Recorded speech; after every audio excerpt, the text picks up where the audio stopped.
Está gravando. Boa noite, Eduardo.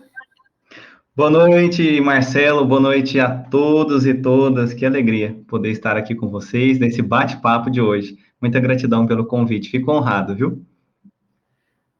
A alegria nossa, prazer nosso. Seja muito bem-vindo à oficina e às entrevistas da oficina.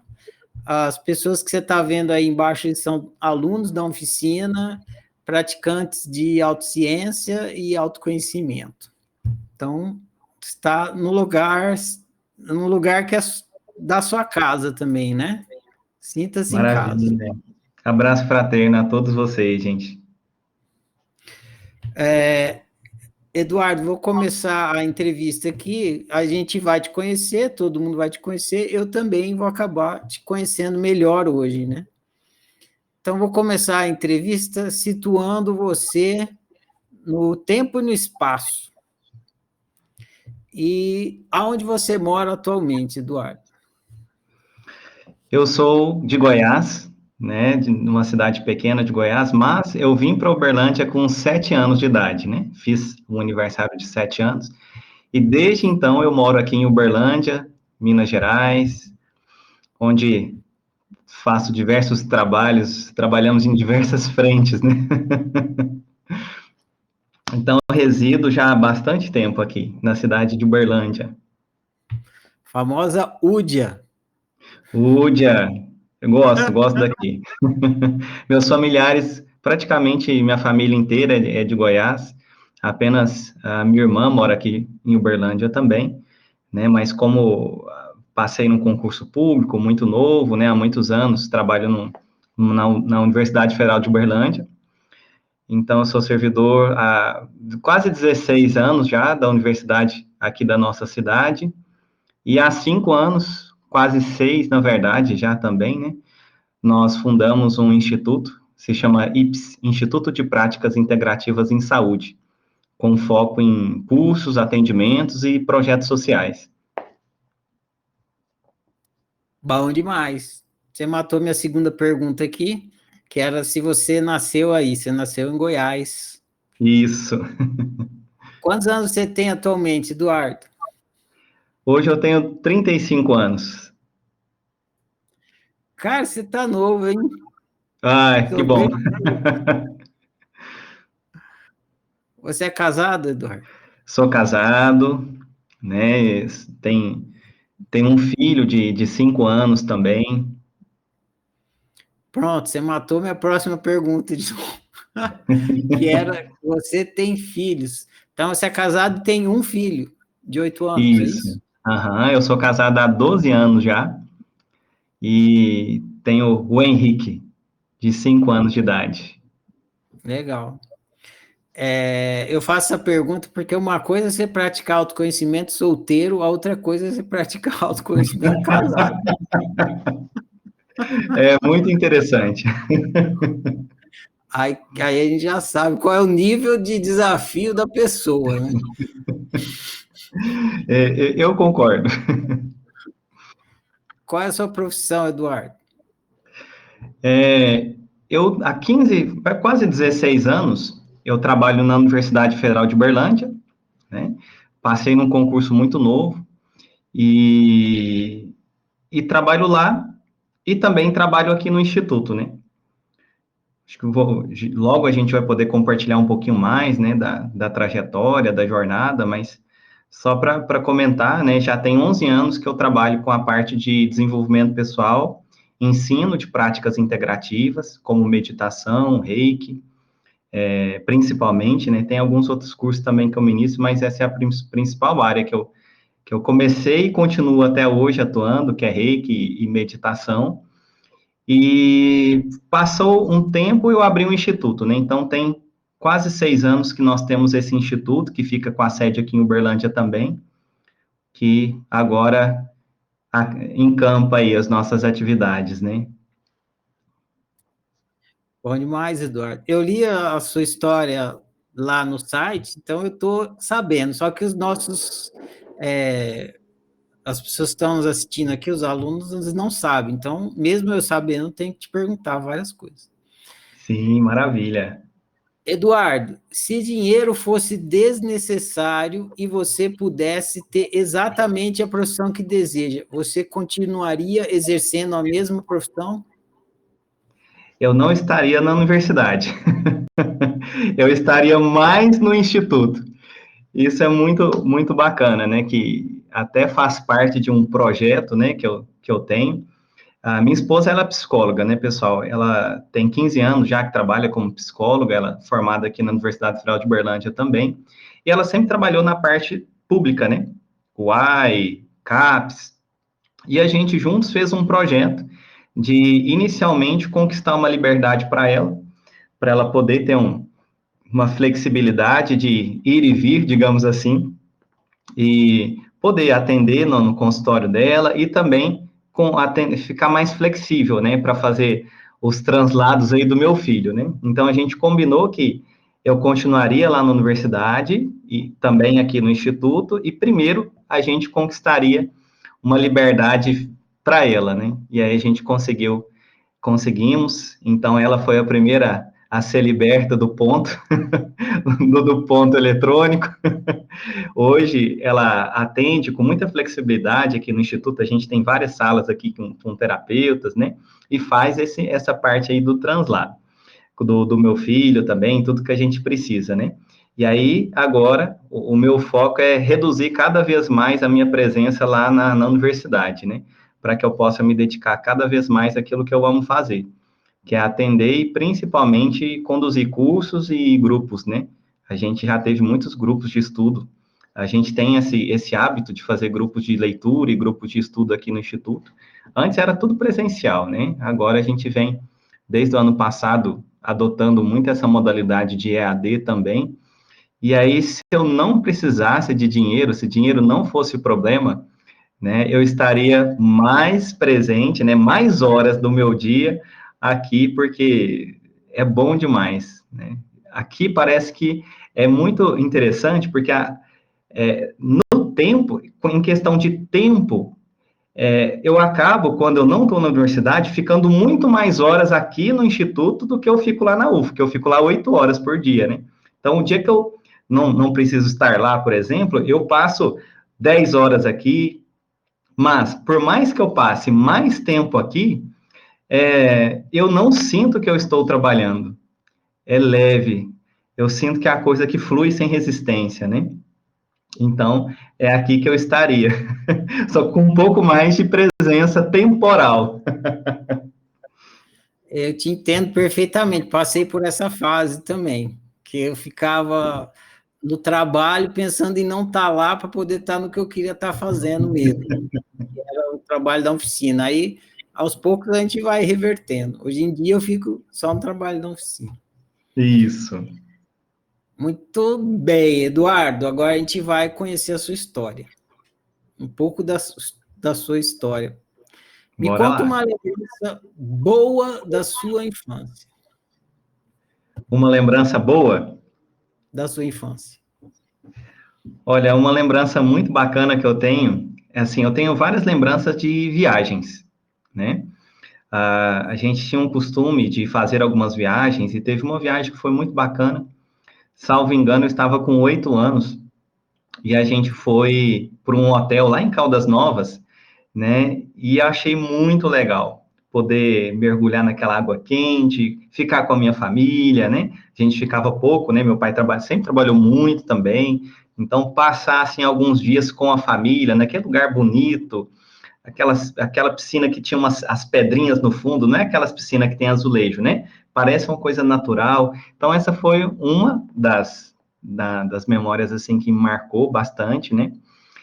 Eu tenho uma lembrança muito antiga, assim, de 2 anos de idade também, eu brincando numa praça, né? É muito interessante que esses dias eu fui me conectar com essa memória e eu até mesmo desconfiei que haveria alguma foto, né? Então, fui lá, meus pais moram em Goiás, aí quando eu visitei eles, mãe, pega aquelas fotos, deixa eu dar uma olhada naquele baú de foto. Nossa, meu filho, mas não sei o que, muita coisa, tá, guarda. Não, traz lá, porque eu quero procurar. E achei uma foto dessa lembrança agradável que eu tenho, brincando numa praça, sem preocupação, descontraído, tranquilo também. Então, da infância, são dois momentos, assim, que me marcaram bastante. Ah, eu tenho também uma lembrança lá na pousada da infância deliciosa, igual, similar à sua. É muito legal para criança lá, né? É É muito legal bom. Eu tenho uma para irmã, criança. né? E foi muito legal a gente ficar junto lá com a família, meu pai também, como eu falei, ele sempre trabalhou muito e tal, e a gente passar uns dias lá, assim, foi muito especial para mim. O que eu me lembro, assim, tinha muita atividade. Eles estavam toda hora, tinha aqueles monitor, estavam inventando coisa, era basquete dentro da água, vôlei, dança e corre, e pula. Nossa, chegava no fim do dia, estava cansado, feliz, sabe aquele cansado feliz? Aham. Eu que você tinha se divertido. Muito bem. Então agora me conta uma lembrança ruim da sua infância. É uma lembrança muito, assim, ruim, que eu demorei, assim, um tempo, né? Eu só vinha trabalhar, ressignificar um pouco essa lembrança, esse episódio recentemente, né? Que a minha vida sempre foi cheia de altos e baixos, assim, né? Meu pai sempre teve um bom serviço, aí depois perdeu o serviço e devia todo mundo, tal, e com 5 anos de idade, ele não conseguiu arrumar trabalho, foi acumulando dívidas e dívidas e dívidas, e aí, para pagar o aluguel, ele pegava dinheiro com um emprestado e com outro, e com outro, e com outro, e virou uma bola de neve, né? Isso foi com 5 anos de idade. E aí chegou um momento que a gente não conseguia pagar as contas, né? E a pressão era muito grande relacionada a isso, dinheiro, cobrança, e começaram ameaças, né? Começaram ameaças à nossa vida e tudo mais nesse sentido, né? E aí eu me lembro muito assim, precisamente, marcou muito, quando nós saímos de uma cidade, eu, minha mãe e minha irmã, pequenos, né? Eu tinha 5 anos, minha irmã tinha 9, pedimos carona e fomos numa cidade quase 200 quilômetros de distância, fomos de carona num caminhão, né? Para fazer essa, essa evasão, né? Fomos fugidos para outra cidade e lá, né, nós ficamos meio que escondidos, assim, eu lembro daquela tensão, daquela preocupação, né, nossa, aquelas dívidas, aquele pessoal procurando a gente e tal, então essa é uma memória muito ruim, e que infelizmente teve outros momentos que coisas similares foram repetindo aí na infância, relacionado a esses padrões aí de não ter dinheiro, de escassez, né, de falta. Isso marcou muito a jornada que logo mais a gente vai chegar, né?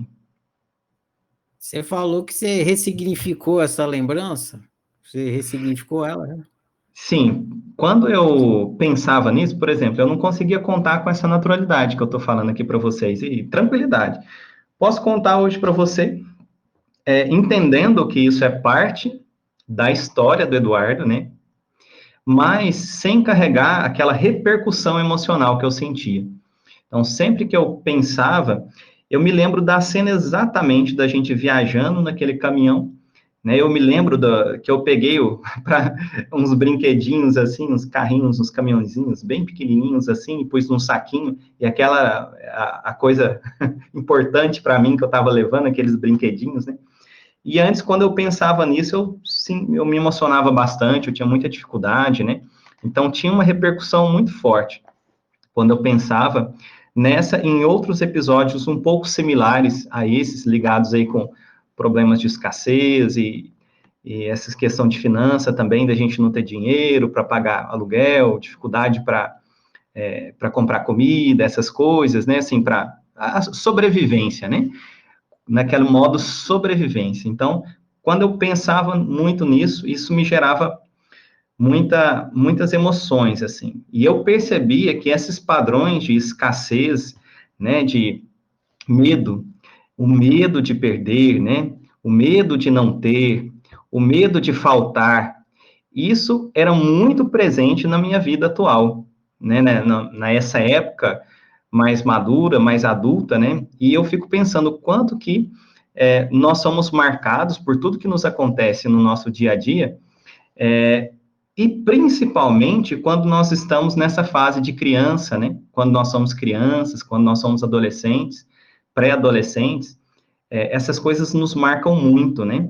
E aí, o que que acontece? Uma vez que a gente tem essas experiências e as pessoas que têm, digamos, poder, autoridade sobre nós, não têm uma inteligência emocional para lidar com aquela situação, a gente acaba adotando muitos padrões negativos, né? Então, eu tinha muita dificuldade com lidar com dinheiro, muita dificuldade de lidar com dinheiro, assuntos relacionados a dinheiro, né? Principalmente por todas essas partes negativas aí que eu vivi, essas histórias, e as práticas integrativas, né, que hoje eu sou apaixonado, me ajudaram bastante a liberar, a entender que nós não precisamos ficar presos em um só modelo de operação mental, né? Nós não precisamos ficar presos naqueles condicionamentos mentais, naquele padrão de pensamento, de ação, de reação, o modo de viver e conviver, nós podemos mudar isso. Isso não é, né, eu nasci assim, vou ser sempre assim. E aí é muito forte essas influências que a gente recebe, mas é possível que a gente vá transformando. Algumas dessas influências formam padrões que a gente vai agir na vida, né? Alguns formam padrões muito superficiais e outros formam padrões muito profundos, que demoram mais para a gente trabalhar isso, né? Mas tudo isso é a nível de mente, né? Tudo isso é a nível de mente, de personalidade. Então, no processo e na jornada, a gente consegue, né? Ir redesenhando, reescrevendo, co-criando outras formas de ser, estar, viver, conviver nesse mundo, né? Então, as práticas integrativas foi um caminho que me ajudou muito nesse processo. Bem legal. Ah, isso aí. Quais são os seus hobbies, Eduardo? Ah, eu tenho um hobby que eu sou apaixonado. Eu sempre gostei muito de artes marciais. Por quê? Eu era uma pessoa, eu era um jovem muito inseguro. Eu era uma pessoa muito insegura, uma pessoa que tinha uma falta de confiança, né? E as artes marciais foram algo que me ajudaram muito a desenvolver uma percepção maior sobre mim mesmo, a vencer algumas limitações, né? Então, eu já passei por muitas artes marciais. Hoje eu pratico Aikido. Aikido é uma prática que combina muito com o Reiki, na minha visão, né? É uma prática japonesa, é uma prática que a gente, treinando o corpo, a gente está treinando também outras coisas, né? A gente está trabalhando a mente, está trabalhando virtudes, valores também. Então, esse é um dos meus hobbies preferidos, né? Praticar Aikido. E gosto muito também de ver séries, ver filmes também, né? Gosto bastante também. Qual é a sua série favorita? Olha, minha série favorita, eu gosto muito de coisas de espaço, né? Então, recentemente, assim, eu gosto muito de coisa de extraterrestres, espaço, essas coisas, né? Teve um que eu achei muito bacana, que chamava Colony, né? Achei legal, gostei também. Aquelas do Viagem nas Estrelas, Star Trek, eu também adoro. Eu adoro essa temática espacial, né? Principalmente quando entra em cena também essa temática alienígena, dos extraterrestres. Eu sou muito curioso com isso. Então, eu gosto muito. Uma das últimas séries que eu gostei foi uma série documental que falava, né, de uma suposta viagem a Marte para colonizar, se eu não me engano, chama Mars, né? É uma série documental. Então, eu achei muito legal. E foi uma temática que desde sempre me encanta, assim. Eu tinha um sonho de ser astronauta, né? E já cheguei a ter essas ideias também aí. Então, eu gosto muito dessa temática. Ô, seu moço do disco voador, conhece essa música? Sim. Pode crer. Tá passando Perdidos no Espaço Ah, gostei também. Adorei também. Muito bacana. começou, eu não assisti ainda, eu assisti a primeira temporada, tava bacana. Agora acho que tá na segunda ou terceira temporada, mas eu não assisti a mais recente, eu só vi que chegou, mas não assisti ainda. Já assisti ela toda, rapidinho. Ah, bom demais. Você já assistiu Contato? Sim, assisti A Você assistiu Chegada, O aqui? A Contato, Chegada? Isso. Chegada A também, Chegada é sensacional, Interestelar, né? Interestelar, achei Interestelar. muito também, muito bacana aquele filme. Pode crer. Também gosto bastante de filme de. Tem jornada. Tem. Na Netflix também tem Jornada nas Estrelas. Aham, Nova geração, ficou bem legal. Eu assisti todos sim. também. Quando eu era molequinho, que sou mais velho que você, né? Eu assistia Jornada nas Estrelas lá com o Capitão Kirk, cara, e tal. Com o Aham. Spock mesmo, original e tal. Das orelhinhas. Eu tinha um amigo, cara, que ele queria ter orelhinha daquele jeito. Ele queria ter orelhinha pontuda igual o Spock. Se desse, ele fazia uma plástica. Eduardo, o que você mais odeia fazer? O que que eu mais odeio fazer? Atividades muito burocráticas. Vou dar exemplo. Eu aqui no Instituto, eu sou sócio, a minha irmã é minha sócia, né? E a gente dá muito certo, dá muito certo. A gente trabalha junto tem 6 anos, né? E ela tem o perfil do detalhe, da planilha, do controle, do gerenciamento, do dia a dia. E o meu perfil é do sonho, da visão, da estratégia, da entrega, do contato com as pessoas, da comunicação, da interação com as pessoas. E aí, é isso que eu gosto de fazer, né? Falar com as pessoas, ensinar e estudar junto e refletir junto. E eu tenho facilidade hoje, depois que eu fiz um processo de desenvolvimento pessoal, de gravar vídeo, de me comunicar, né? Nem sempre foi assim. E aí, então, o que eu odeio é ficar fechado numa sala fazendo uma coisa burocrática ali, né? Por exemplo, lá na universidade tem 6 anos que eu saí de uma coordenação e fui para uma área de atendimento e treinamentos. Então, estar nessa área lá na universidade é algo que me ajudou a continuar lá também e conciliar com o meu trabalho aqui no Instituto. Porque lá eu também estou fazendo coisas que estão ligadas àquilo que eu gosto, né? Que é me comunicar, atender as pessoas, dar treinamentos, auxiliar as pessoas, né? Então, me coloca uma sala para fazer planilha, eu odeio processo. Durante 10 anos, eu trabalhei com processos acadêmicos, com processos de financeiros também, de licitação, de compras. Foi aí que quase surtei. E foi um portal, um grande portal, para eu entrar nessa área, né, de autoconhecimento, de desenvolvimento pessoal. Foi realmente estar num lugar que estava acabando com a minha energia, né, que estava, assim, acabando com o meu ânimo, onde eu não via mais sentido, né. Então, eu odeio fazer isso, tá? Planilha, eu tinha processo e tal. Não, eu gosto de ver gente, conversar com gente, e é isso. Ou seja, você é de humanas, é isso? De humanas, é isso aí. Inclusive, eu acabei de formar em pedagogia, estou formando em pedagogia agora, né? Eu já fiz na área de. Eu tenho outra formação na área de recursos humanos, eu tenho outra pós-graduação na área de docência. Eu gosto é isso, de ter contato com as pessoas. Legal, empatou. Eu sou igualzinho, detesto coisa burocrática, ficar numa sala. Meu pai era contador e ele passava o dia inteiro fazendo, conferindo livro caixa, sabe livro caixa? Aham, sei. Pegava a nota fiscal e vê se a nota estava registrada no livro, aí você ticava. Então, era a manhã inteira ticando. Depois você tinha que somar tudo para ver se o resultado era exatamente o que estava declarado.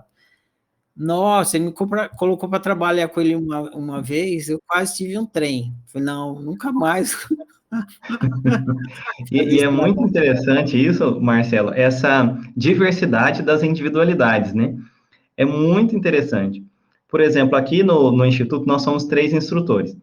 Quando tem que fazer alguma entrevista, ou dar uma entrevista, uma reportagem, fazer uma live, qualquer coisa, gravar um vídeo, todo mundo. O Eduardo vai. Ele quer morrer, mas não faz. Eu falo, não, eu faço tranquilo, não tem problema, né? Lá na universidade também, tem pessoas que querem sair do meu setor porque não se sente bem de estar diante das pessoas, de falar com as pessoas, de interagir com as pessoas. E eu doidinho para sair da outra área administrativa para ir para aquela área para trabalhar com pessoas, né? Ter contato com as pessoas e conversar, e é isso, né? E é como que é interessante, né? Quando há a possibilidade da gente se ajustar e a gente encontrar ali um local onde que a gente possa trabalhar de acordo com as nossas aptidões, né? Com aquilo que nos deixa, a gente se sente bem, né? Uma qualidade de vida, né? A gente tem muito menos desgaste emocional, energético, né? Perfeito, né? Além do que, a gente passa a maior parte do dia no trabalho. Se não for prazeroso, estamos perdendo o dia inteiro, né? Exatamente. É tortura. Isaac, ah, agora a gente vai entrar na sua jornada pelo autoconhecimento. Como começou seu interesse por autoconhecimento? Olha, acho que até essa conversa prévia que a gente teve já serve aí como um pano de fundo, né? Eu tive uma adolescência, uma infância que foi marcada por dificuldades financeiras, né? Escassez. E uma das coisas que eu tinha em mente era assim, nossa, eu não quero sofrer. Eu não quero sofrer. Eu não quero sofrer e eu não quero que a minha família sofra. E do que a gente está sofrendo? A gente está sofrendo de falta de dinheiro. A gente está sofrendo de escassez, de não ter dinheiro para pagar o aluguel, para isso, para aquilo, aquela insegurança, poxa. E esse é o problema, é a causa, é a raiz do meu sofrimento. Então, naquela época, o meu sofrimento era muito simples, digamos assim, né? Era isso, é a falta de dinheiro, pronto. E como é que eu resolvo o meu sofrimento e encontro felizes para sempre? Então, eu tinha muito essa ideia, né? Quando eu era adolescente, não, como é que eu encontro a felicidade? Como é que eu encontro esse negócio, então? Porque eu quero me sentir bem, eu quero, né, ter uma vida tranquila, eu quero ter paz. Eu pensava muito isso, eu quero ter paz. E para mim, naquele momento, ter paz significava ter dinheiro. E aí, então, fazendo uma enquete com meus amigos lá, né, meus amigos, pessoas conviviam, não, o que você acha? O que dá dinheiro? O que é bom, né? Ah, o negócio é concurso público, concurso público, concurso público. Então, a ideia que eu coletei do meu meio, das pessoas que conviviam comigo, era que se você passasse num bom concurso, você estava feito na vida e você encontraria, então, felizes para sempre. Essa foi a ideia. E aí eu comecei, então, a estudar para concurso com 18 anos. Com 19, eu prestei a prova de um concurso público federal e passei. Na verdade, essa prova eu prestei com 18 anos, se eu não me engano. Era um cargo que exigia somente o nível médio, né? E aí me chamaram e eu tomei posse com 20 anos. Então, com 20 anos de idade, eu consegui já entrar num serviço bom, digamos assim. Eu já ganhava bem mais do que as pessoas que conviviam comigo, um serviço estável, né? Concursado, federal. Trabalhava num lugar muito bacana, ar-condicionado, tudo legal, né? Rapidamente eu me apressei em saber como é que eu podia ganhar mais. Porque a minha ideia de felicidade, de paz e de desenvolvimento estava, naquele momento, ligada a desenvolvimento financeiro, né? Como é que eu posso ganhar mais? Ah, fazer uma faculdade? Tá, fiz. Né? Ah, tá, fazer esses cursos aqui para progressão na carreira? Beleza. Então, eu fiquei 4 anos, né, dos 20 até os 24, mais ou menos, eu fiquei muito focado nisso, em ganhar mais. E aí, quando eu cheguei no topo da carreira, né, lá na universidade, que eu parei, aquele tanto de curso que eu estava fazendo, tal, ao invés de eu me sentir bem, eu comecei a me sentir muito mais mal. Porque a minha ideia de felicidade, de paz interior, estava atrelada a eu terminar aquilo e ganhar X. E quando eu consegui isso, ter uma estabilidade financeira, eu percebi que eu não tinha conquistado a paz interior. Eu percebi que eu não tinha, que eu não era feliz. E aquilo começou a gerar um conflito interno muito grande. Eu falava assim, gente, mas por que que eu não me sinto bem? Por que que eu tô sentindo esse vazio dentro de mim, uma angústia? E essa angústia foi se transformando em pensamentos depressivos, falta de ânimo para sair da cama, foi se transformando em dúvidas se valia a pena viver ou não. Então, eu comecei a pensar naquele momento que não valia a pena viver. E começou um conflito na minha mente, porque eu pensava assim, gente, eu tenho que ser grato.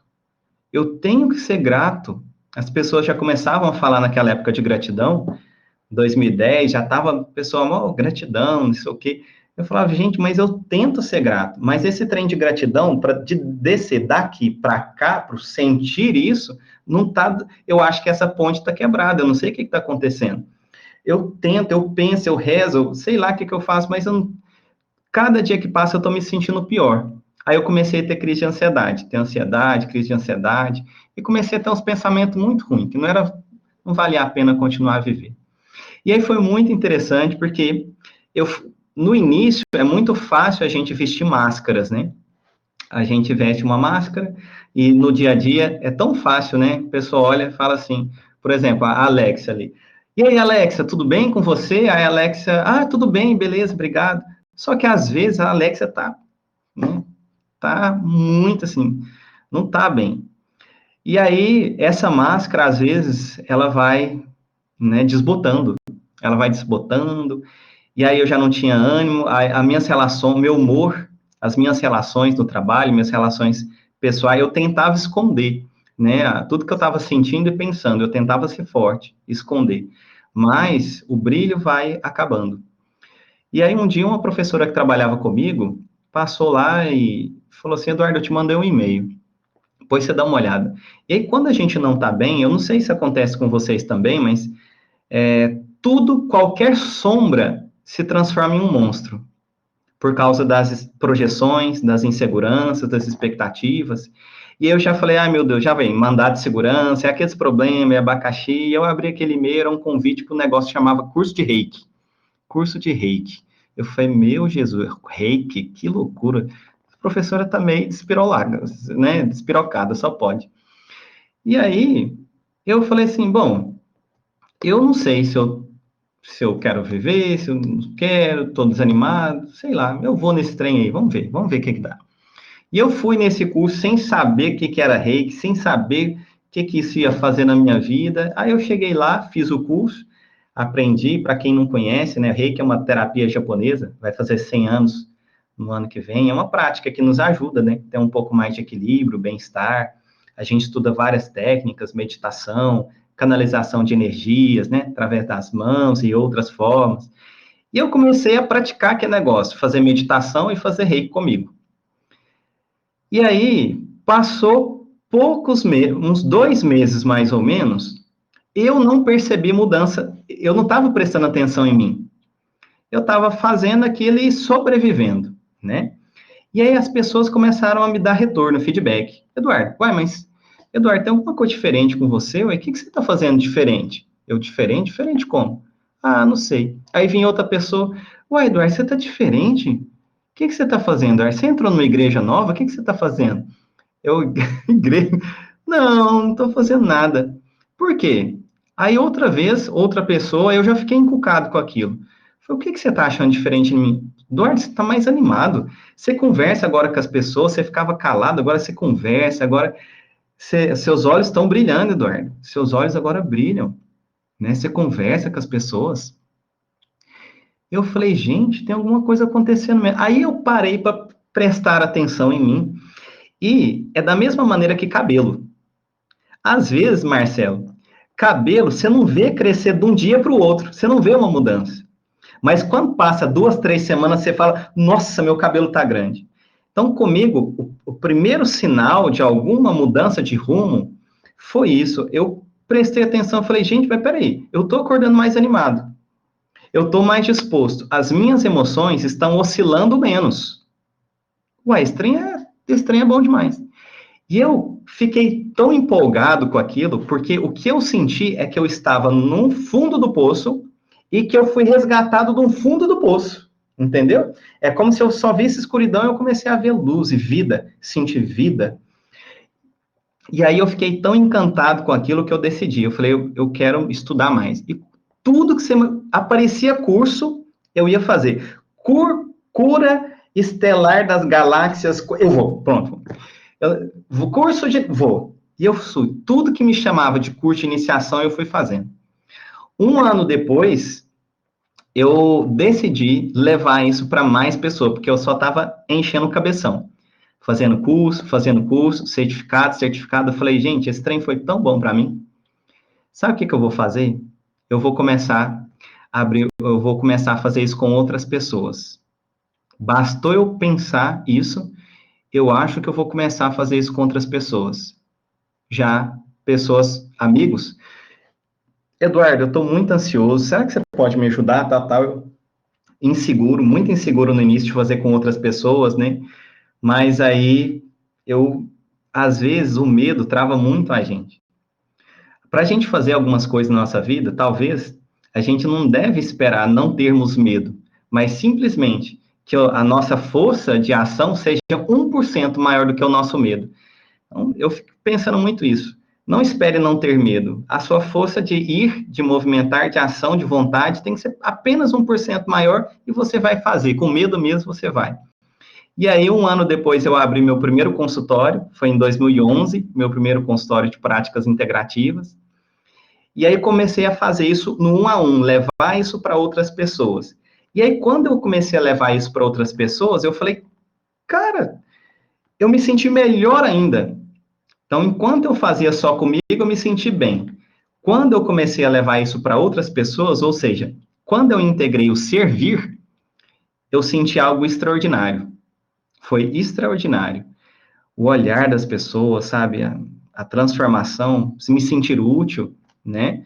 E passou mais 2 anos, me tornei instrutor de reiki, de meditação e depois, mais tarde, de outras práticas, vim abrir. A gente começou até então também um trabalho voluntário, nós temos esse trabalho voluntário já há muitos anos, 10 anos que nós fazemos esse trabalho, onde que a gente atende gratuitamente as pessoas 2 vezes por semana. Então, eu trabalho no consultório, atendendo particular, dou os cursos, e também temos 2 dias na semana que a gente atende a população gratuitamente, né? E aí foi nesse movimento que eu senti que alguma coisa começou, né? E começou a me chamar cada vez mais atenção, a prestar atenção em mim. No primeiro momento, era muito voltado para uma atividade externa. A minha ação no início da minha jornada foi muito voltado ao externo, ao fazer pelos outros, né? Fazer, ajudar, dar grupos de estudo, grupos de leitura, e formações, e isso, e fazer pelo outro. E aí depois eu comecei a perceber, né, que eu também precisava continuar cuidando e continuar me desenvolvendo, e aí eu comecei a equilibrar também esse dar e o receber, né, me permitir receber também, fazer cursos para mim, ter momentos comigo, momentos com a minha família, momentos de lazer, e aos pouquinhos eu fui achando uma coerência, uma congruência, uma harmonia, um equilíbrio, né, nesse processo. E foi assim, Marcelo e todos que estão nos ouvindo aí, que começou esse processo de despertar, né, despertar o meu interesse para estudar cada vez mais a mim mesmo, né, me perceber, me entender quem sou eu, né, entender um pouquinho mais quem sou eu, quem não sou eu, né, o que que eu vim fazer aqui, e foi isso, foi assim que começou. Vou pegar a sua deixa aí. Quem é você? Você sabe que essa é uma pergunta muito legal? Quem sou eu? Hoje, olha que interessante. Se fosse alguns anos atrás, eu teria várias respostas, né, prontinhas na língua. Hoje, eu estou pensando mais pelo lado do que eu não sou, sabe? Então, hoje, de fato, eu não consigo dar uma resposta assertiva sobre quem sou eu. Eu não consigo sentir uma verdade profunda nas respostas que a mente traz para mim.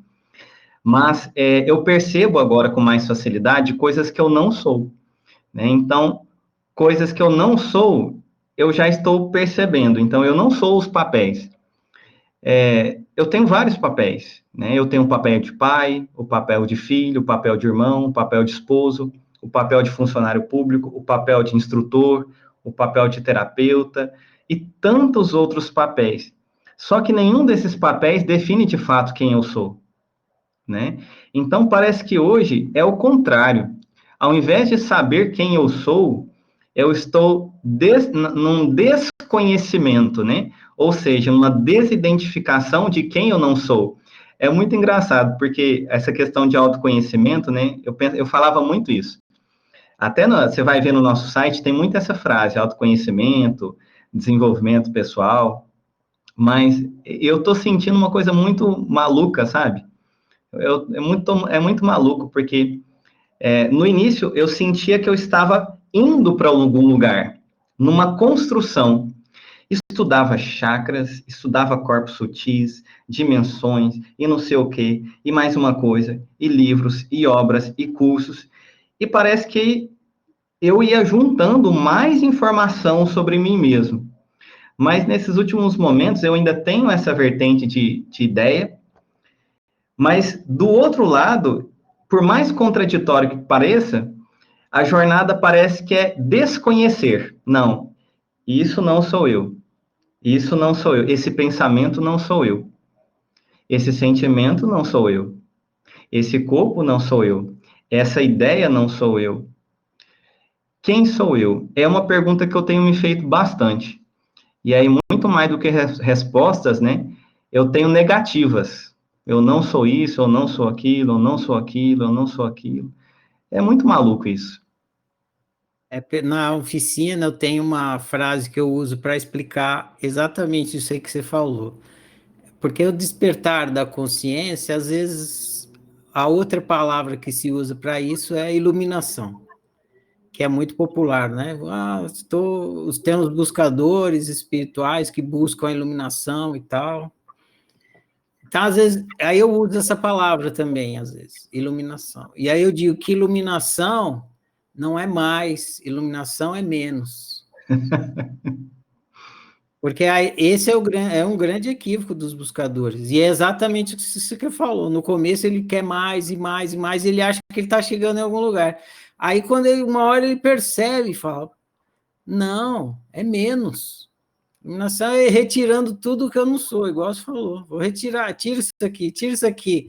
Aí você vai iluminando, porque você vai tirando tudo que é falso, tudo que não te serve e tal. Aí você vai ficando mais lúcido. E uma coisa que eu lembrei agora, Marcelo, uma coisa assim que eu fiquei achando muito, muito interessante, né?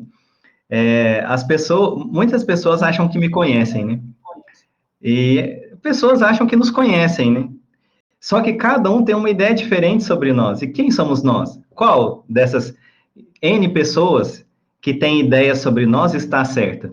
E as ideias que nós temos sobre nós mesmos, será que elas são as certas, né? E aí, uma vez, eu cheguei num grupo de pessoas, né? E eu achei muito legal que eles foram me apresentar assim: esse é o Eduardo é espírita.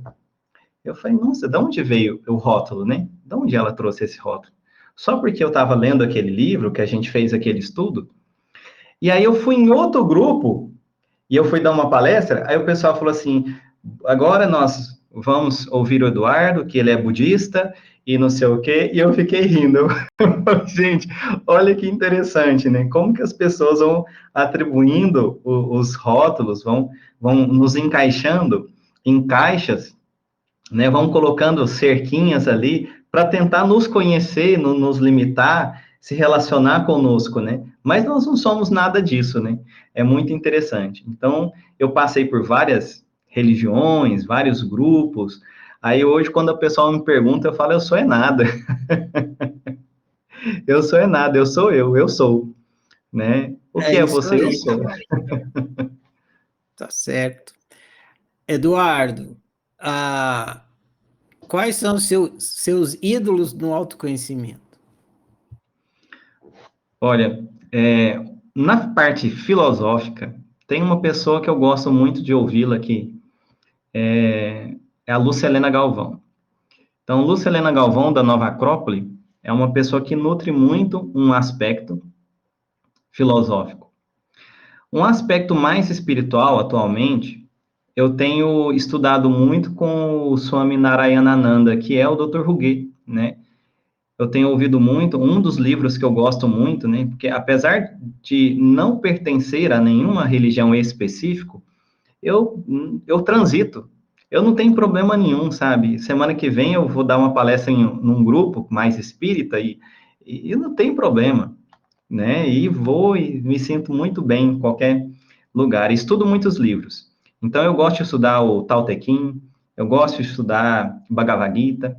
E na Bhagavad Gita, acho que talvez alguns já tenham ouvido falar desse clássico, né? Da espiritualidade indiana aí. Eu gostei demais desse livro, do Bhagavad Gita. E aí eu encontrei esse professor aí, o Dr. Ruge, e aí eu tenho estudado com ele essa questão da Bhagavad Gita também, sabe? Então, dessas pessoas aí, hoje que eu mais me pauto atualmente são esses dois professores. Dr. Ruguê é o prata da casa em Uberlândia, né? Na região. Pois é, e muitas pessoas não sabem, né, Marcelo? Exatamente, muitas pessoas não conhecem. Ele, assim, tem amigos meus de São Paulo que vêm aqui para o ashram dele e tem ele em autoestima e muita gente de Uberlândia nem sabe quem é. É verdade. E aí, acho que cada lugar, assim, eu tenho uma referência também, né? Por exemplo, o Dr. Ruge mais para o estudo da Bhagavad Gita, a Lucilena mais na parte da filosofia aplicada. Eu gosto muito da parte do budismo, da Jetsuma Tenzin Palmo, adoro a Jetsuma Tenzin Palmo. Tem um professor também, o Lama Jigme Laung, no budismo também. E é isso, a gente tem várias pessoas aí que a gente vai colhendo reflexões. Bom demais. Agora a gente vai entrar no ser humano. Você meio que tocou nesse assunto aqui, então a gente vai voltar. Albert Camus diz que só existe um problema filosófico realmente sério: o suicídio. Julgar se a vida vale ou não vale a pena ser vivida. Você concorda com isso? Isso é uma coisa muito interessante, né? Assim, um ponto tão central, porque por mais que a gente tenha as nossas confusões, as nossas dúvidas, os nossos desafios, para a gente enfrentá-los, há uma decisão inicial, consciente ou inconsciente, de continuar vivo, né? Então, é algo básico, né?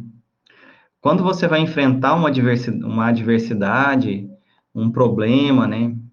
Primeiro, você tem que decidir estar vivo, né? Porque senão nada é possível nesse plano aqui que nós estamos nos relacionando, né?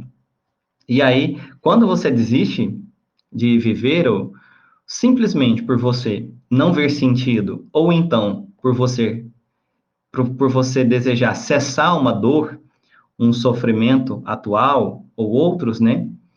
É algo muito profundo, algo muito profundo. É a negação da vida, da possibilidade que nós temos, né, dessa oportunidade, como muitos costumam ver, né, essa vida como uma grande oportunidade. Lá no budismo, a gente tinha uma das práticas que eu achava bem interessante, era a contemplação sobre a vida preciosa. E aí a gente fazia uma meditação, uma contemplação sobre a preciosidade da vida, e isso renovava essa perspectiva de que, poxa, estar aqui é uma oportunidade, né, uma oportunidade muito bacana, e deixa eu aproveitá-la, né? E a gente pensa, era dito lá nessa contemplação, segundo essa linha de pensamento, que estar vivo é algo tão raro, é como se fosse uma tartaruga nadando no oceano, e de repente ela resolve, no meio do oceano, dar uma respirada. E ela vem desprevenida, totalmente despreocupada, e quando ela sobe no meio do mar, ela não, ela acaba enfiando a cabeça no buraco de uma tábua que estava boiando, uma só tábua no meio do oceano. Então eles colocam que a vida humana é muito preciosa e rara, tal como esse exemplo que é muito difícil de acontecer, né? A tartaruga podia emergir em qualquer lugar ali do mar, do oceano, né? E ela foi emergir justamente naquela oportunidade, naquela janela. E aí eu vejo que, nesse sentido, esse é um pensamento que conforta, né? Um pensamento que consola e um pensamento que estimula, né? Então, é um problema filosófico muito profundo, né? Hoje a gente tem toda a sociedade, né? Como diz os sociólogos mais famosos, clássicos aí, toda a sociedade tem o seu contingente de suicidas para oferecer, né? E é um fenômeno global, realmente, a gente vê. E apesar de ser, mesmo nas sociedades desenvolvidas, a gente ter essa presença do suicídio, a gente percebe que pode estar desenvolvido, pode ter cultura, pode ter educação, há a presença do suicídio. E também, conforme as questões sociais, os números também oscilam bastante, né? Costumam aumentar conforme tensões sociais se agravam também. Legal o exemplo da tartaruga, não conhecia esse. Bom, Eduardo, você está vivo, né? Então, suponho que você considere que a vida vale a pena ser vivida, como você mesmo observou. Por quê? Eu acho legal, assim. Eu fico olhando para as pessoas, sabe? E as pessoas nos seus problemas, indo e vindo nas suas preocupações. E eu fico pensando, né? Se elas soubessem, né, quem elas são, se elas soubessem quem elas são, nossa, isso era transformador. Então, quando a gente vai nesse processo de acalmar-se, né? Eu não falo nem de iluminação, porque talvez isso esteja ainda muito fora do meu entendimento, mas um processo de pacificação, um processo né? Serenidade, um processo de paz, um processo de mais equanimidade. Quando a gente vai chegando num processo de maior equanimidade, onde a gente não oscila tanto na balança entre apego e aversão, entre gosto e não gosto, conveniente e inconveniente, bom e mal, me parece que a gente vai encontrando uma sensação de muito profunda de um bem-estar. Só que um bem-estar que não está fundamentado no hedonismo, né? Que é os prazeres, os estímulos que vão e que vêm. Me parece que conforme a gente vai entrando nessa conexão com essa verdade, esse processo de autoconhecimento, nós vamos acessando um local de bem-estar, é um bem-estar eudemônico, né? A eudaimonia, esse bem-estar mais profundo que independe de estímulos. E é algo muito prazeroso, além do hedonismo, né? É uma satisfação que não depende de reconhecimento, de elogio, não depende de ganhos ou perdas. E esse trem é bom demais. E eu fico pensando o quão é preciosa essa vida como uma oportunidade da gente encontrar esse lugar, né? Eu fico pensando em algumas leituras que a gente faz, que fala assim, né? Tem muitos pensamentos, mas esses dias eu estava pensando nisso. Fala assim, quando você morre, a sua consciência, aí vai o nível de vibração e não sei o que e tal.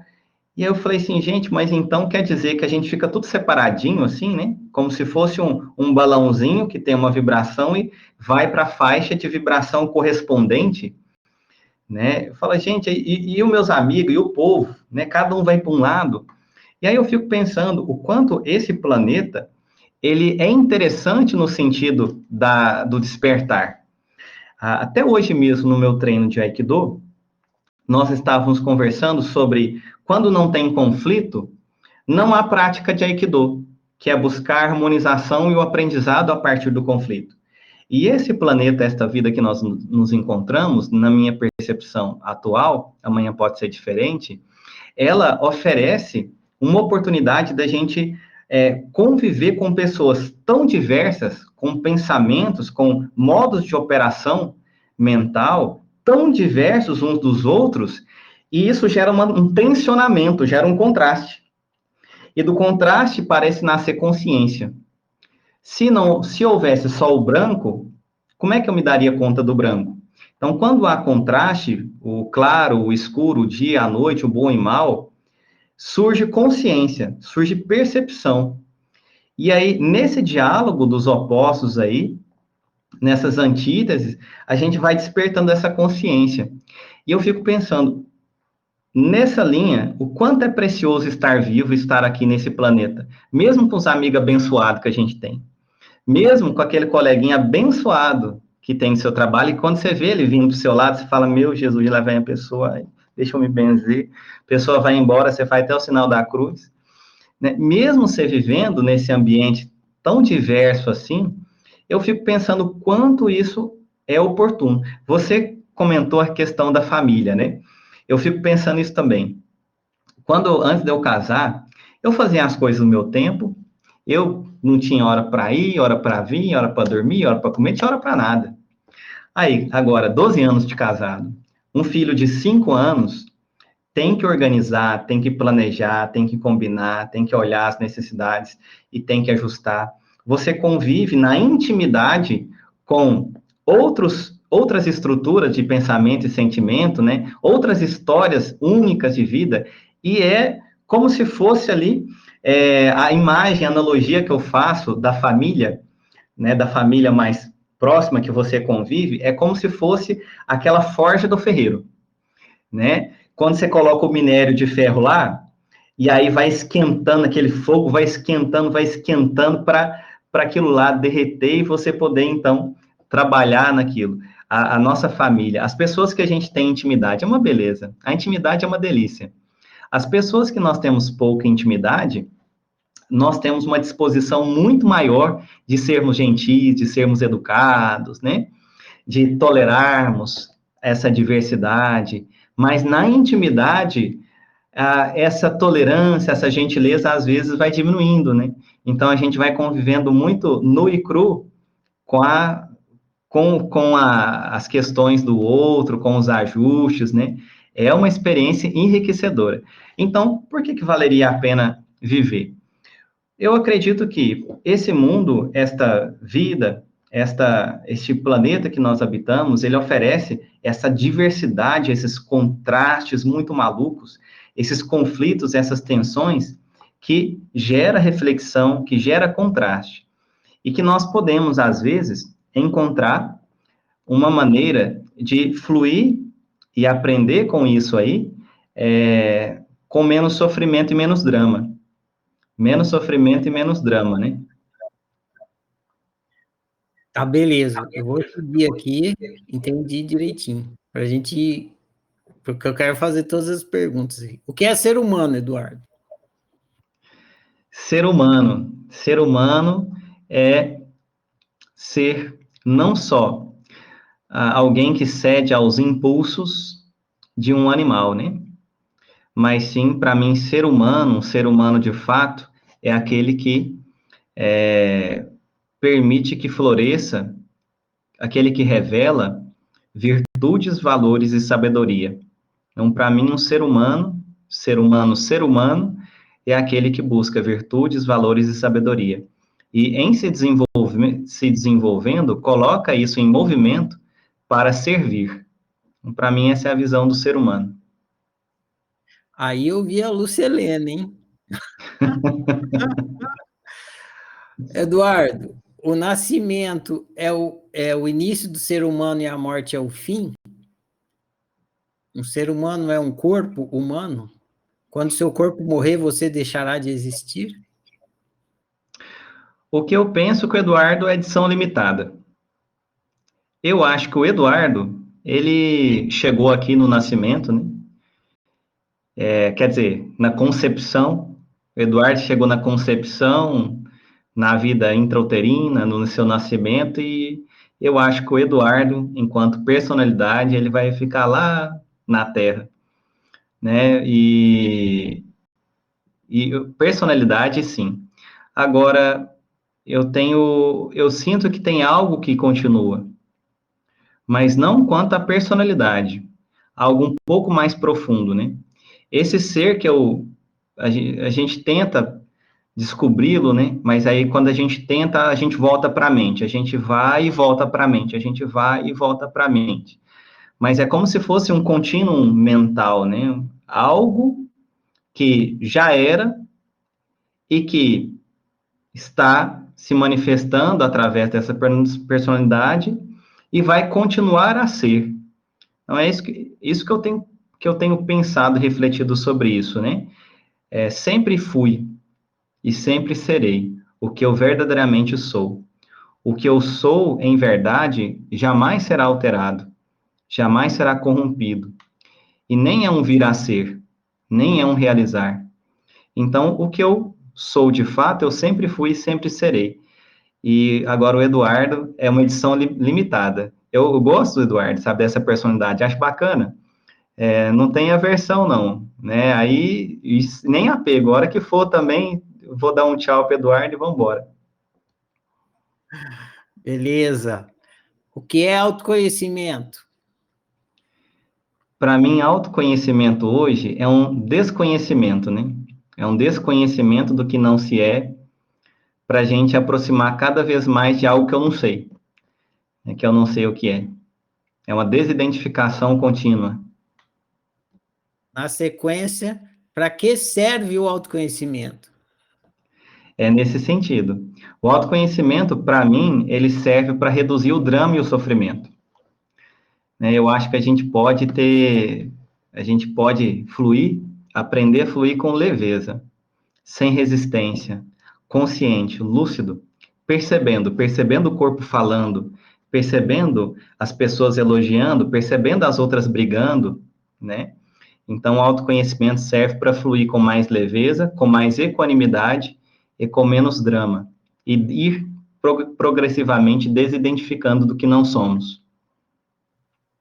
Bacana. E como se pratica autoconhecimento? É muito legal, viu? Eu estou buscando essa fórmula aí. Autoconhecimento. Como que se pratica isso? Sabe que eu não sei?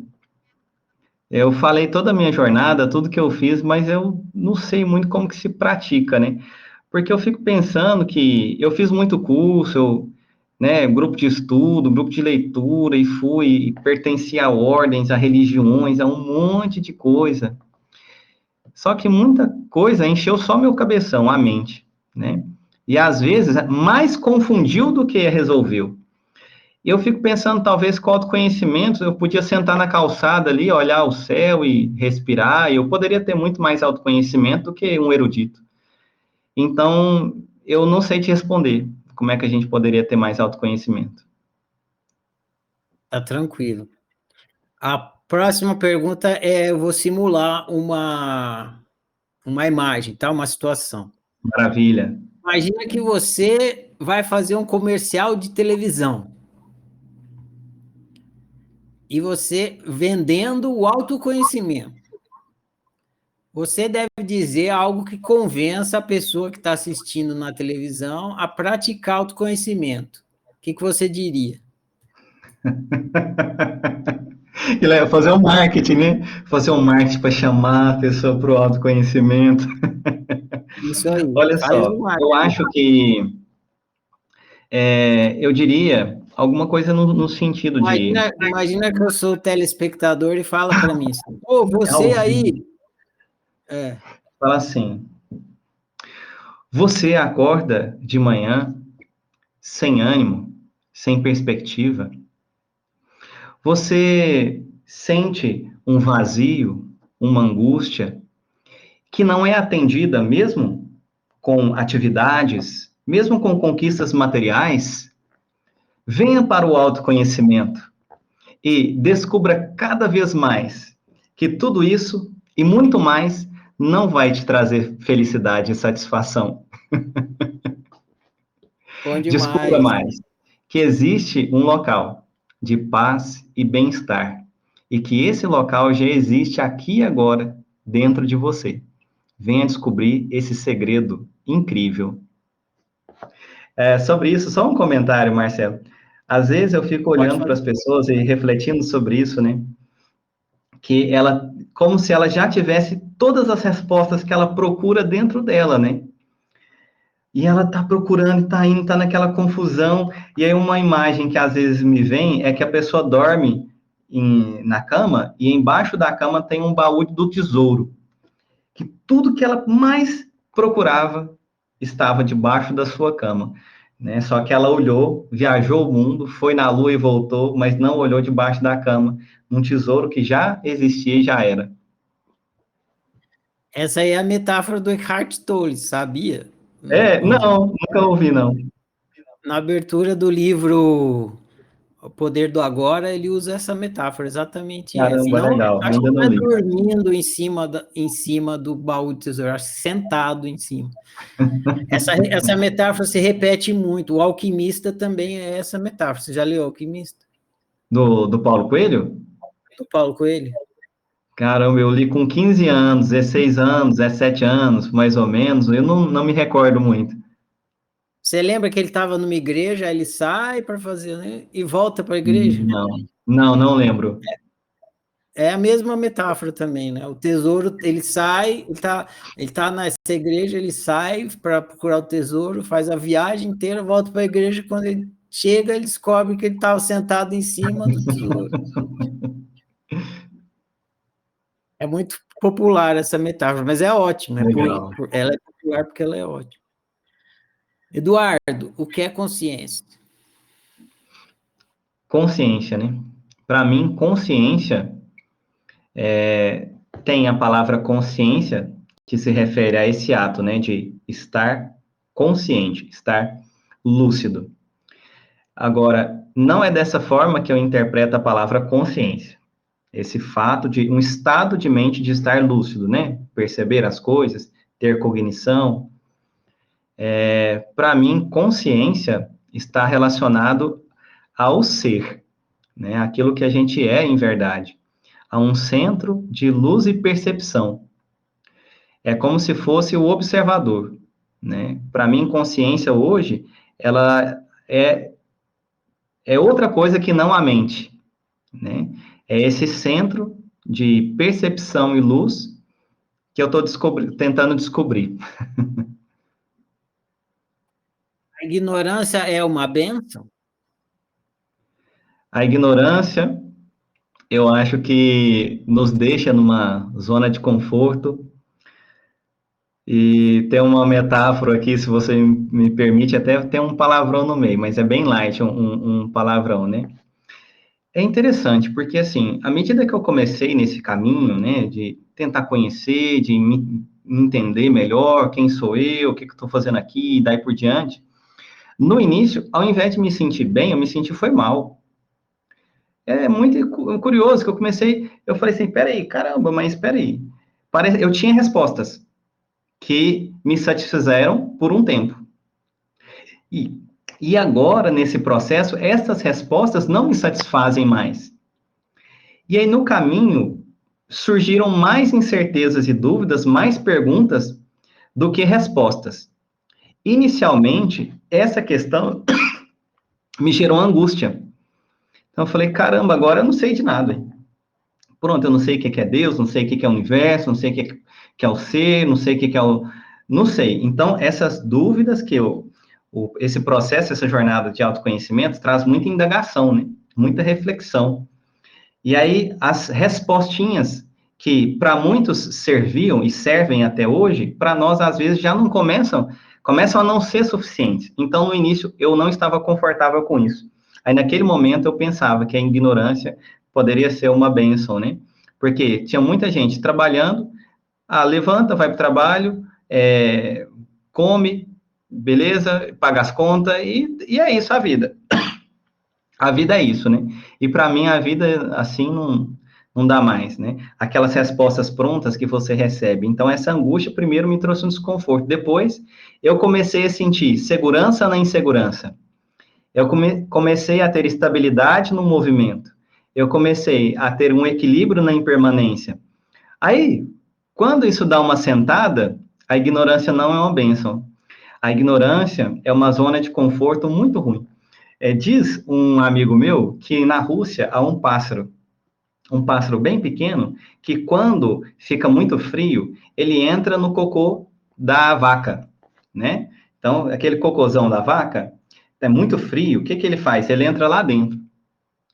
E aí é tão quentinho, tão agradável, que ele fica lá na merda, né? E aí ele acha que ele tá 10, ele tá ótimo lá, né? Na ignorância, ele tá ali, mas ele não se dá conta que ele tá na merda, né? Então me perdoe as pessoas por usar esses palavrões, mas eu quero dizer que a ignorância muitas vezes é uma zona de conforto terrível. É uma zona de conforto desconfortável, onde a gente se sente muito mal, busca, busca e não encontra. É o famoso ofurô de cocô. Fica tranquilo, pessoal que está acostumado, que eu falo palavrão e não é pouco. Ah, bom demais, Eduardo. Ó, ser humano tem um propósito? Qual? Ah, eu sinto que sim. Posso estar muito enganado, mas eu sinto que o ser humano, né, o ser humano tem o propósito de, primeiramente, ser humano, de fato. E depois de ser humano, nós vamos nos tornando, então, seres humanos divinos, digamos assim, mais transcendentais, onde nós transitamos pelo mundo, mas sem nos deixar afetar pelo mundo, né? Onde a gente pode fazer qualquer coisa que você sabe que, na verdade, não é você que está fazendo. Você pode ouvir qualquer coisa, você sabe que não é você. Você já não leva mais para o lado pessoal, né? Então, para mim, o ser humano tem esse caminho de sair do homem animal, movido ainda muito, né, pelas emoções mais básicas, de medo, de raiva, de ganho, de perda, né, o desejo de ganho, o medo da perda, o apego, a aversão, os instintos de alimentação, de prazeres de estímulos, né? Estímulos sensoriais, de sexo e daí. Então, sair do homem animal para ir para o homem humano. E do homem humano para ir para esse homem divino, né? Esse homem desperto, que transita aqui, mas sem deixar se afetar de maneira equânime, com sabedoria, né? E sem apego também a papéis. Se for para ele assumir um papel, ele assume tranquilo. Ele sabe que não é ele. Se é para assumir um papel de xingar o outro, ele xinga o outro, né? Porque ele sabe que é um papel e ele é igual esse mosaico que está aí, uma pecinha naquele momento, servindo a algo muito maior, que ainda é muito desconhecido para nós, leis universais, muito transcendental isso para mim entender. Mas para mim é isso. Sair do homem animal e para o homem humano, e do homem humano ir para o homem divino. E daí para frente, sei lá o que tem. Beleza. Ah, o super-homem, né? Nietzsche chamou isso aí que você falou de super-homem. O que o ser humano quer? O que o ser humano quer vai variar em qual desses níveis que ele está, né? Me parece que o ser humano animal, o homem animal, é aquele que busca satisfazer os seus instintos e a busca por prazer. O homem, ele já se preocupa não só consigo, mas também se preocupa com outras pessoas, né? Alguns se preocupam com pessoas próximas, outros incluem mais pessoas e outros ainda mais pessoas. E ele busca, né, aprender e desenvolver-se, florescer. Ele já não se contenta mais só com o prazer, com os estímulos, né, e resolver os instintos. Ele quer algo mais que o satisfaça. Mas, chegando e satisfazendo tudo isso, ele percebe que ele quer algo mais. Ele deseja algo mais. E aí ele vai para esse outro nível, né, de transcendência. E chegar lá, como eu ainda não estou nesse nível, eu não sei, mas eu imagino que ele vai querer mais alguma coisa. Eu tenho uma tese que vai demorar muito, ou não sei, para a gente entender, que quando chegar lá, ele só quer uma coisa, que é servir. Quer dizer sim, senhor. Quer servir a lei maior, aonde quer que ele esteja, e da forma como a lei maior peça também, né? Então, são hipóteses que eu tenho nesse momento. Ok, beleza. Agora eu vou entrar na parte mais psicológica aqui. O que é sofrimento? O sofrimento, ele é a resistência. Resistência frente ao que surge. Por que o ser humano sofre?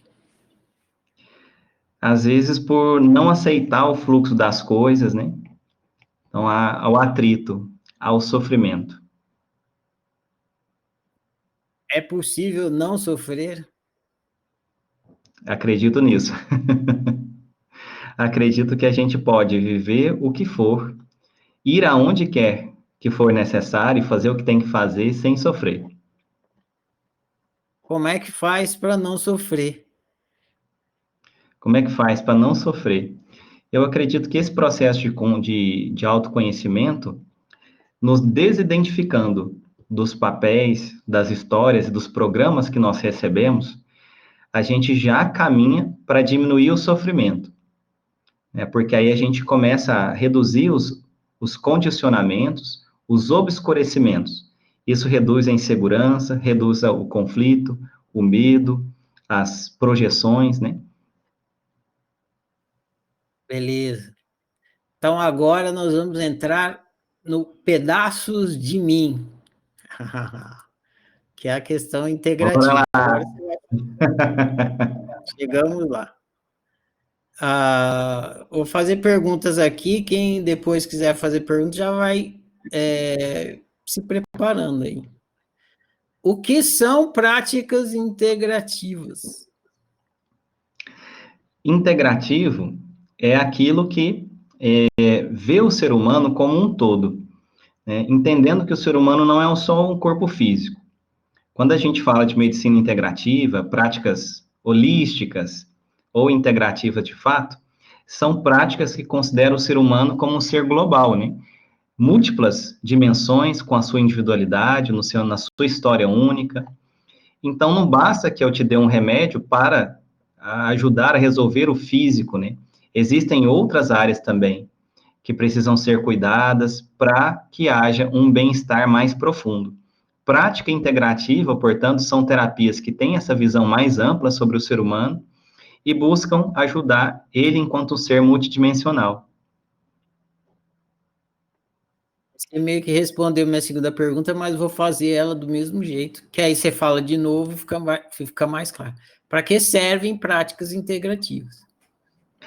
Prática integrativa serve para nos auxiliar a ter mais bem-estar e saúde. Mas saúde nessa percepção mais ampla.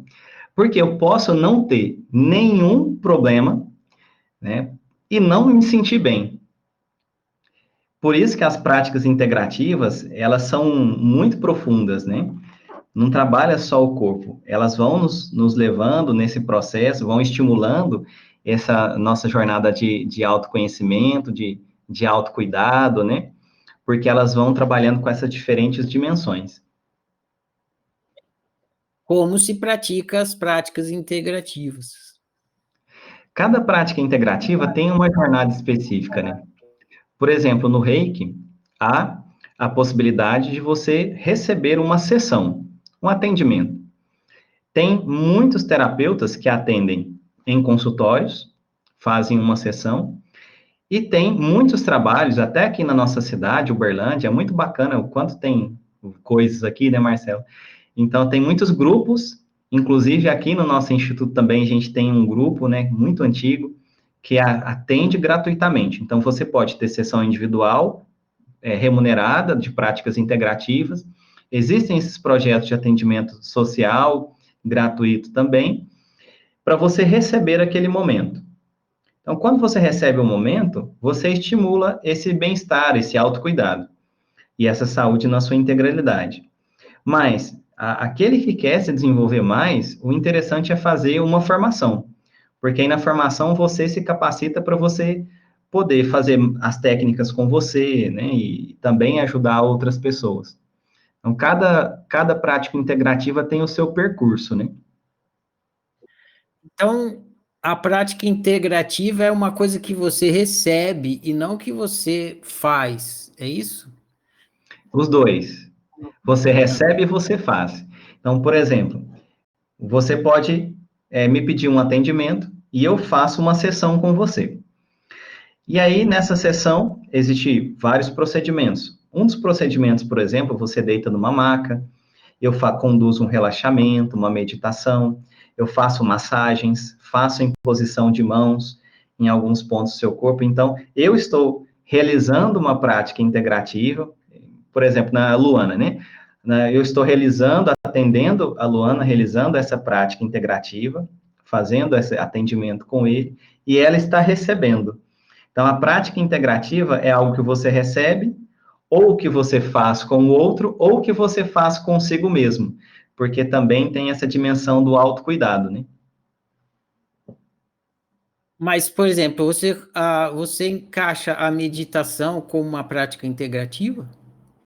Sim, eu encaixo a meditação com a prática integrativa, até é muito interessante que hoje as práticas integrativas elas estão inseridas no SUS, né? Hoje nós temos um rol de 29 práticas integrativas que estão sendo oferecidas no SUS à população de maneira gratuita. O nosso instituto e outras escolas são parceiros, né, de algumas prefeituras. Nós aqui no IPS somos parceiros da Secretaria Estadual de Saúde de Minas Gerais. Nós capacitamos mais de 200 profissionais aqui no estado para fazerem práticas integrativas nas suas unidades, né? Então, isso é muito legal. E nesse rol de 29 práticas hoje, reconhecidas e aceitas no SUS, a meditação está presente também.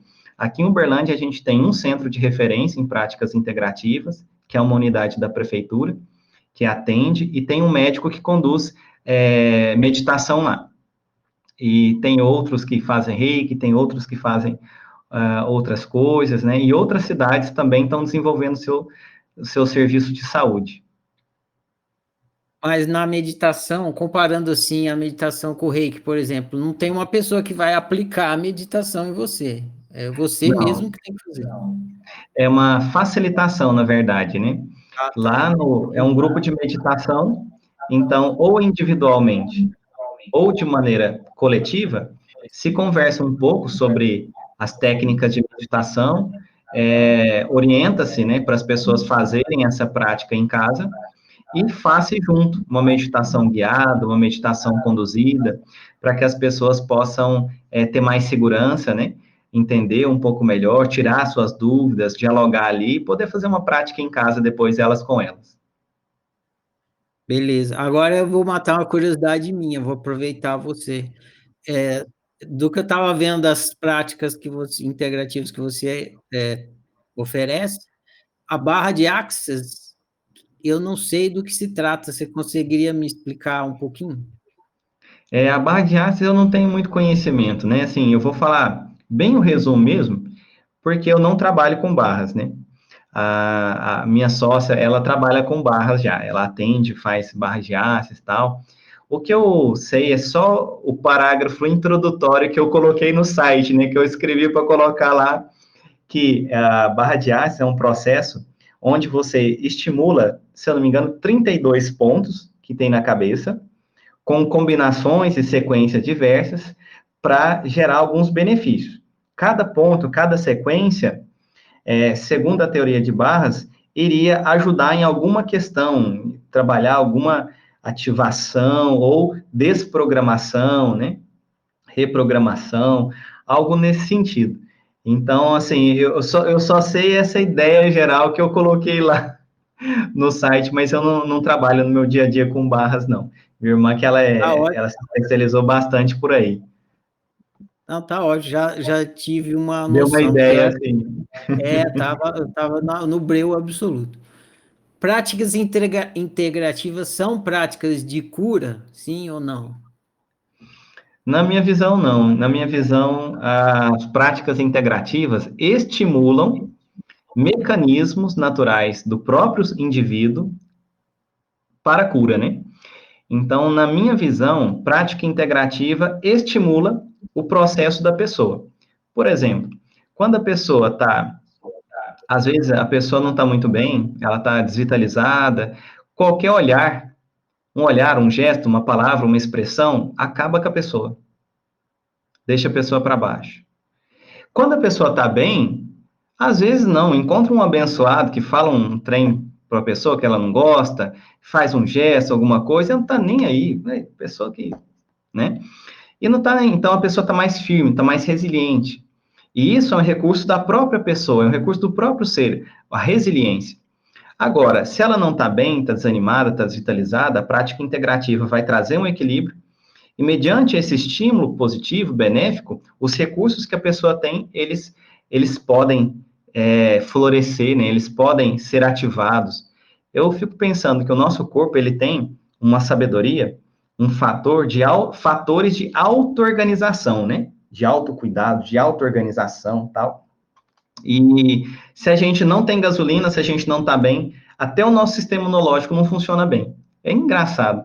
Se você está chateado, está triste, está deprimido, perceba, você gripa mais fácil. Às vezes, você demora mais a se recuperar de alguma coisa. Agora, se você está animado, se você está bem, se você está otimista, o seu sistema imunológico reage de uma outra forma, com outro potencial. E aí é muito interessante, uma vez eu estava dando um curso, no curso tinha uma médica responsável por um hospital, e eu perguntei para ela, eu falei, olha, deixa eu te perguntar, para você como médica e para seus colegas médicos, é claro isso, se a pessoa está desanimada, não está bem, biologicamente, você acredita que isso tem algum efeito? Ela falou, sem dúvida, Eduardo. Quando a pessoa está entregue, a gente vê uma dificuldade maior na recuperação. Quando a pessoa está bem, está assim disposta, a recuperação é outra. Falei, beleza, era isso que eu queria saber. Então, para mim, as práticas integrativas agem estimulando esses recursos que nós temos dentro de nós, para que então o nosso organismo, o nosso ser integral se organize. Beleza, às vezes eu fecho o microfone aqui, esqueço de abrir, aí eu fico falando e não sai som. Hipócrates, o pai da medicina, diz que não existe doenças, existem doentes. Você concorda com isso? Olha, é interessante essa ideia, né? Porque, assim, se nós estamos... Eu fico até pensando isso sobre o reiki, sabe? Ah, Eduardo, seria bom todo mundo receber uma sessão de reiki? Eu fico pensando que só faz bem porque a pessoa não está bem, né? Se a pessoa já estivesse iluminada, ela já estaria com os canais energéticos em equilíbrio, com os fluxos das energias em equilíbrio, né? Com o seu nível de energia em equilíbrio. Então, uma vez que a pessoa envolve-se nos conflitos, nos dramas, nas tensões, nos maus hábitos, né? Nos maus hábitos de corpo, fala e mente, surgem então os desequilíbrios, surgem então as doenças. Então, se não houvessem os doentes, né, com seus maus hábitos de corpo, de fala e de mente, não haveriam as doenças. Eu penso dessa forma. Beleza. Você é um curador? Não, não vejo dessa forma. Eu sou mais um facilitador, um incentivador, um questionador, um perguntador, um enfrentador. Então, eu estou mais nesse sentido, né, de fazer algumas perguntas, proporcionar algumas possibilidades. Eu acho que é a pessoa que se cura. Beleza. Essa pergunta eu fiz semana passada para uma médica. Ela deu uma resposta semelhante à sua. A prática. Gente, eu vou fazer essa minha última pergunta aqui antes das minhas perguntas finais. Então, vocês já se preparem aí, que se alguém tiver pergunta, pode ir levantando a mão. Eduardo, práticas integrativas cura doença psicológica? Eu acho que prática integrativa, na verdade, não cura nada, né? No mesmo sentido que a gente está falando, elas auxiliam. Elas auxiliam, são boas auxiliares. Então, dentro dessa ideia da prática integrativa, a gente entende que cada ser é único. E mesmo o ser sendo único, ele está em um momento único. Veja, o ser é único, individual, e ele está no momento específico da sua história. Então, este ser que tem um problema psicológico nesse momento, dependendo da sua história, do seu momento, da sua individualidade, talvez ele precise de 100% de cuidados convencionais. Talvez outro precise de 70% e 30% de uma prática integrativa. Talvez outro, com um nível de questão que ele apresente, no seu contexto, no seu momento histórico, ele possa entrar com 70% de prática integrativa e 30% de práticas convencionais, e outras pessoas, naquele momento que ela se encontra, 100% de práticas integrativas, né? Então, essa é a ideia. Não tratar as pessoas, né, como assim, vou dar uma receita de bolo para todo mundo. Ah, funciona para todo mundo. Não. Eu tenho que perceber muito bem essa individualidade no momento que ele se encontra. Uma pessoa que está em tratamento, dependendo da fase do seu tratamento, ela vai ter que entrar com alopatia, na minha visão. E 100%. E outro momento a gente vai trabalhando com as práticas integrativas como complemento, para auxiliar. E chega um momento que a cuidado convencional com os profissionais adequados já finalizou e a gente está só com prática integrativa para aumentar o bem-estar, fortalecer a resiliência e tudo mais.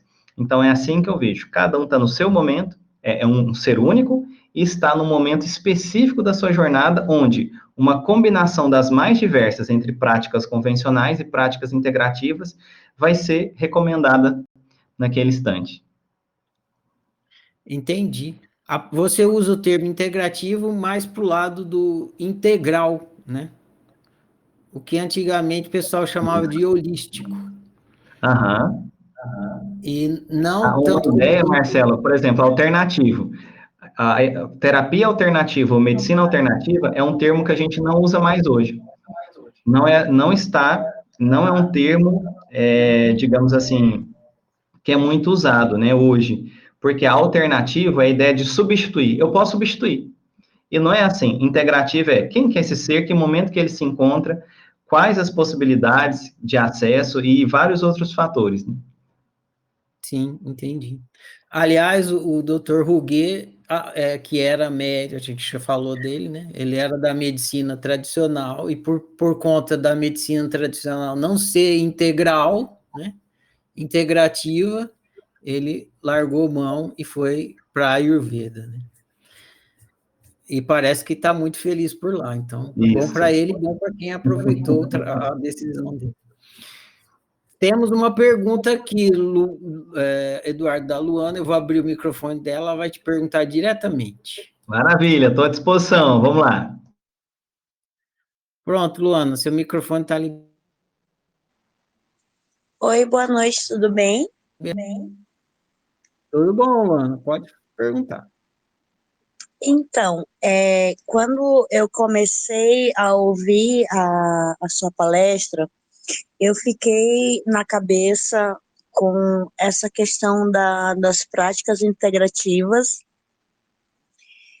e que, de modo geral, eu vou ser muito sincera, desculpa, eu sempre as vi como uma panaceia para ajudar as pessoas, sabe? Aquele ponto em que as pessoas estão desesperadas e não encontram mais uma solução no tratamento convencional, e aí elas se abrem para as panaceias das terapias integrativas, como você acabou de falar.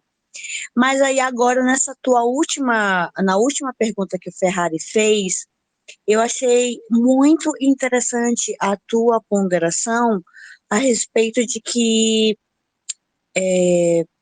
são coisas que se complementam, a terapia integrativa com a terapia tradicional, e que isso vai depender do ponto de evolução de um e de outro. Isso, para mim, falou muito comigo, porque eu estive nesse ponto em que eu só procurei a tradicional chegou num ponto em que não estava mais resolvendo, e aí integrei com que, para mim, na verdade, eu fui obrigada, mas acabou funcionando com as não tradicionais. E hoje, assim, eu tenho um respeito muito grande por essas terapias alternativas, desde reiki, desde microfisioterapia, foi o que eu fiz na época, tratamento espiritual, enfim. E aí, não sei quem me salvou. Alguma delas me salvou ou todas elas me salvaram. Não sei dizer, mas tenho respeito por todas. Mas eu tenho uma preocupação muito grande com isso, com relação às terapias, essas terapias integrativas, com relação a elas serem dadas isoladamente como uma alternativa para a cura, sabe? De que o ser humano só precisa delas e que não precisa da tradicional, dos remédios, das terapias tradicionais, e eu acho isso extremamente perigoso, porque o ser humano é muito complexo, os problemas psicológicos são muito complexos, principalmente esses. Você tem uma dor, porque você quebra um dedo, é fácil de resolver. Um problema psicológico, um problema pessoal, isso requer saber todo do ser humano. Então, eu não gosto de separar as duas coisas. E aí, quando eu levantei a mãozinha, foi para te questionar de só colocar a terapia integrativa como uma opção. E aí, no final, agora, no finalzinho, você mostrou, você falou da importância de caminharem as duas propostas juntas, que cada um tem o seu tempo, cada um tem a sua importância, e isso vai depender do momento da pessoa. Então, feito esse adendo,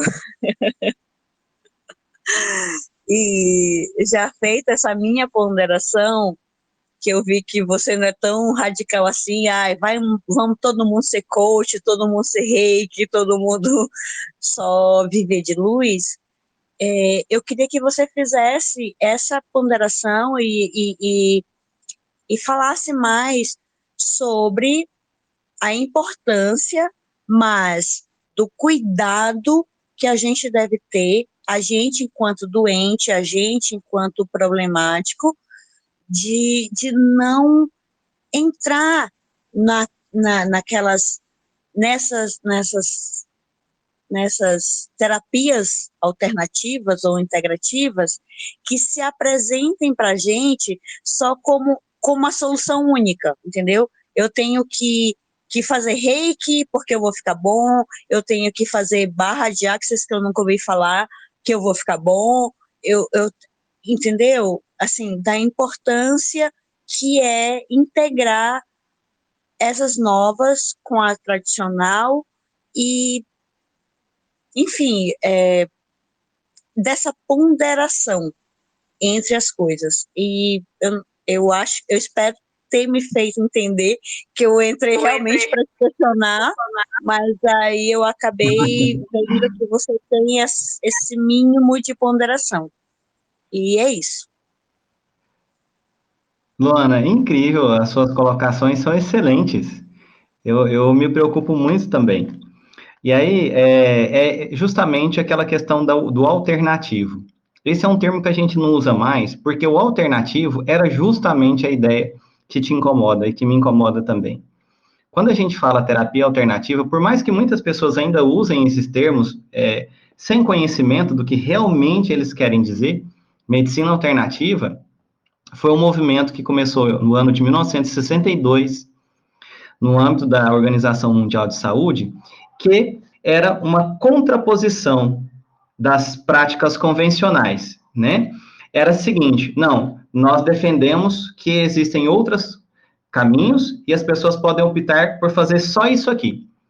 E essa ideia, que não é nova, de 1962, ela não, digamos assim, ela não é atual mais. A gente não acredita nisso, apesar de, com certeza, você já deve ter visto vários casos das pessoas defendendo, né? Resolve tudo para todos a qualquer momento. E não é assim que a coisa acontece. Então, nos meus cursos, eu gosto muito de falar isso para as pessoas. Gente, não é alternativo. Por quê? Não é uma substituição. Nós não damos conta de tudo, tudo tem limites. E a nossa atuação, ela tem os seus limites, tem a sua esfera, tem o seu momento. Por isso que é importante que a gente saiba dos nossos limites e não tenha problema até mesmo de recusar pessoas. Eu já recusei clientes. Eu já recusei cliente que queria fazer atendimento comigo, mas na minha avaliação, o caso dele é psicólogo. E se chegar um momento e o psicólogo conversar comigo, Eduardo, eu acho que o reiki pode ajudar ele a controlar a ansiedade, ficar mais tranquilo. Vamos fazer um trabalho em conjunto? Vamos lá. Outro caso é psiquiatra. Tem casos que é psiquiatra tomar remédio e outro momento talvez a gente vai poder entrar. Então é muito legal a gente ter esse bom senso, né? Tudo nós temos limites, as nossas práticas têm limites, a esfera de ação delas é uma, a gente não consegue resolver tudo. E outra coisa que eu fiquei lembrando aqui durante a sua fala, né, Luana? No início, quando eu comecei a minha prática, a minha jornada, aparecia muito esse tipo de cliente. Ó, Eduardo, eu já fui em 3 médicos, já tomei muitas medicações, já fui isso, já fui lá, e nada resolveu. E aí, você pode me ajudar? Eu falei, eu não sei. Eu respondia para a pessoa, olha, eu não sei. Nós podemos fazer algumas sessões e descobrir juntos se isso vai trazer algum benefício para você.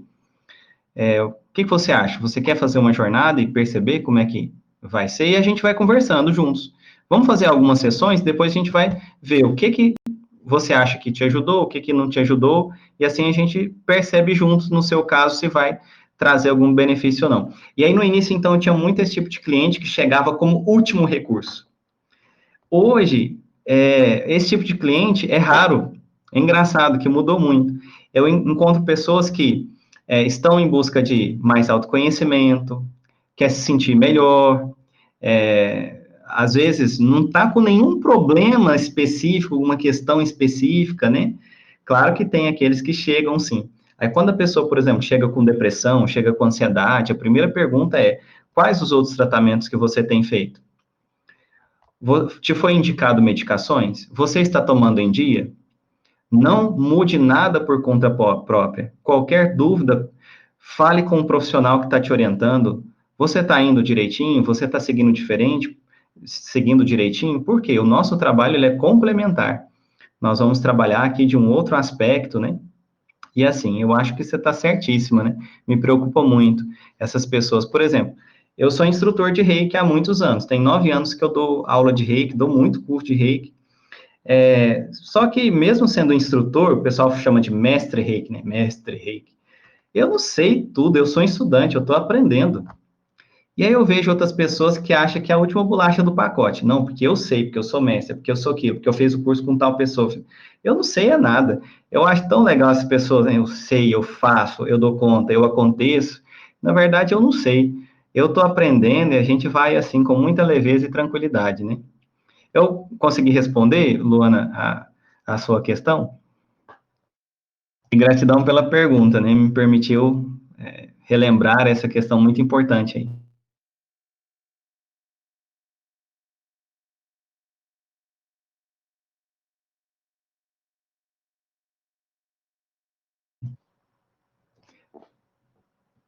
Tá mudo, Marcelo.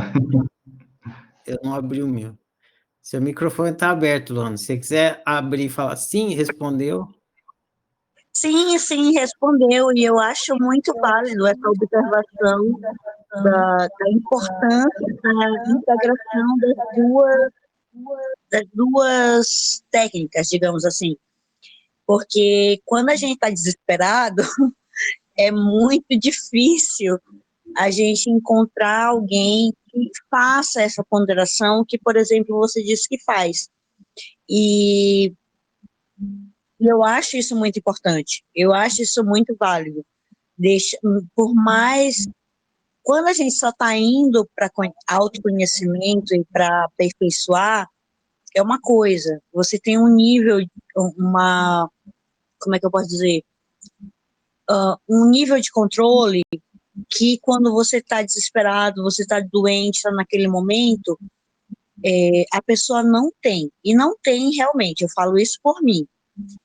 E então, é muito bom você ter contatos com profissionais que façam essa ponderação.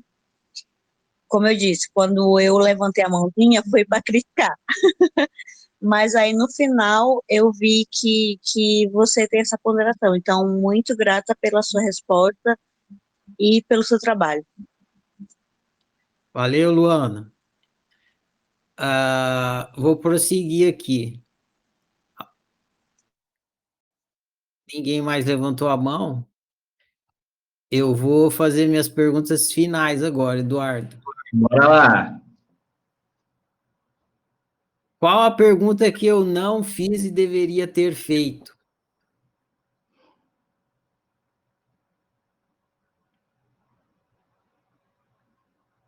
Olha só. Não sei, tô tão tranquilo aqui, sem expectativa. Tá tudo perfeito.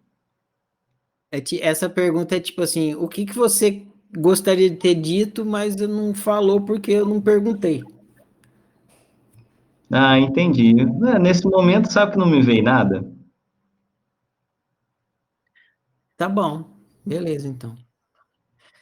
Se você fosse um entrevistador e pudesse entrevistar qualquer pessoa, quem você entrevistaria? Olha só, uma pessoa que eu gostaria de entrevistar é Gandhi. Gostaria de saber um pouquinho mais sobre disciplina, autocontrole, sobre paz na confusão, sobre equilíbrio interior no conflito. Faz de conta que eu sou Gandhi, então. Qual a pergunta que você faria? Eu faria. Gandhi, me conte um pouco mais sobre manter a serenidade mesmo na perturbação, mesmo frente aos conflitos e às tensões, manter o equilíbrio, a equanimidade dentro de si. Muito bem, agora você é Gandhi, eu sou o Eduardo, tá? Entendeu, né, Dinam? Então, Gandhi, me conte um pouco mais sobre como manter a serenidade mesmo no conflito, na confusão. Agora você me pegou, hein? Olha, eu gostaria de ter mais clareza. Eu percebo, é uma percepção, é uma constatação, né? Hoje eu estou muito mais sereno frente aos dramas, aos acontecimentos, aos conflitos, ao sobe e desce. Hoje eu estou muito mais sereno e mais tranquilo.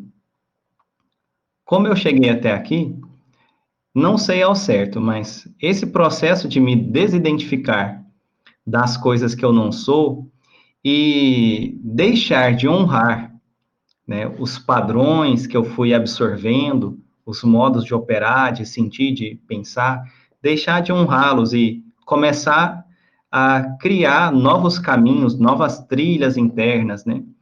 Foi me dando mais liberdade frente ao que acontece no mundo externo barra interno. Quem estava falando aí era o Eduardo ou era o Gandhi? Esse era o Eduardo.